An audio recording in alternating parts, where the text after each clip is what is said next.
The headlines on RT International. The first meeting between Russia's president and the UK's new Prime Minister is held at the G20 in China as both sides try to improve almost frozen relations.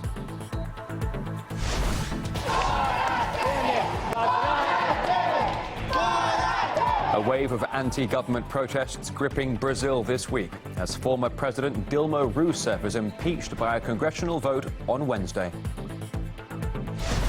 We face the risk of having children fighting each other in the battle for Mosul. Iraqi militias are accused of recruiting youngsters from a refugee camp to fight against ISIL, which is also known to use child soldiers. And Google is accused of bias towards Hillary Clinton amid claims its search engine deliberately avoids bringing up stories about her suspected poor health.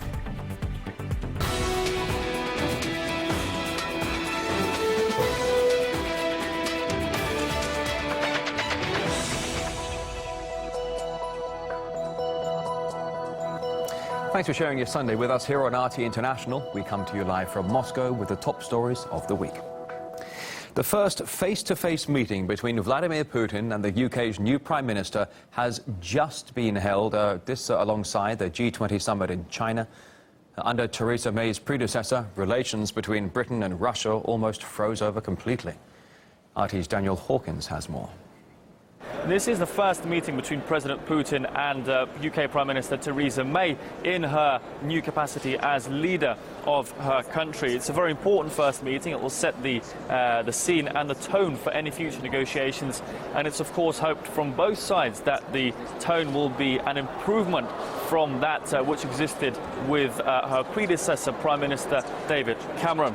I recognise there will be some differences between us. There are some complex and serious areas of concern and issues to discuss. I hope we will be able to have a frank and open relationship and dialogue. Well, these difficulties seemingly confirmed by a former British ambassador to Russia. He wrote an article specifically instructing Mrs. May on how to, quote, deal with President Putin. He said the Russian president's main task will be to create some sort of thaw in what's been a pretty frosty relationship between the two countries over the last few years for various reasons.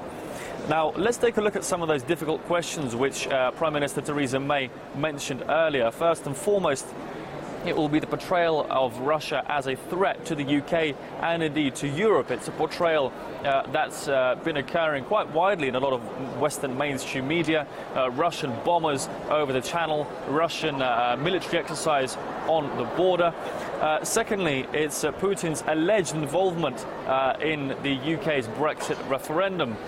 Putin, the mastermind, Putin, the main beneficiary of the UK's public vote to leave the EU. That's again something that's been peddled quite widely in many mainstream Western media outlets. And last but not least, of course, is the touchy question of Ukraine and the UK sanctions towards Russia as a result of that crisis. So certainly a lot to talk about between the two leaders, a lot of questions to resolve, and a lot of material here to cover for the journalists assembled from all around the world. It will be quite a busy day for Theresa May. It's her first major summit. Despite becoming the UK's Prime Minister only recently, her sense of style has already caught the attention of many.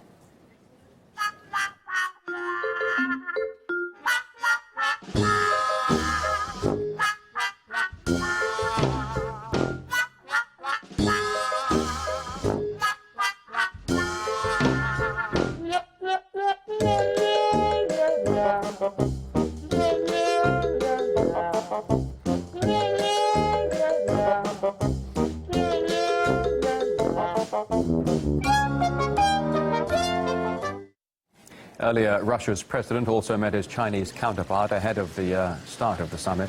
Vladimir Putin receiving a warm welcome in China. And during the meeting, he said that he had brought a special gift. I told you before how Chinese businessmen told me how the Chinese love Russian ice cream. I promised them I'd bring some over myself. And so I've brought you an entire box of our ice cream as a gift. And Barack Obama arrived at the summit's host city yesterday. It turns out what will be his last summit got off to a bit of a bumpy start. As the reporters who traveled to the Group of 20 summit meeting with President Obama from Hawaii piled out and walked under the wing to record his arrival, we were abruptly met by a line of bright blue tape held taut by security guards. This is our country, this is our airport, the official said in English, pointing and speaking angrily with the aide. In another departure from protocol, there was no rolling staircase for Mr. Obama to descend in view of the television cameras. Instead, he emerged from a door in the belly of the plane that he usually uses only on high-security trips like those to Afghanistan. A Chinese official attempted to prevent his national security advisor, Susan Rice, from walking to the motorcade as she crossed a media rope line, speaking angrily to her before a Secret Service agent stepped between the two.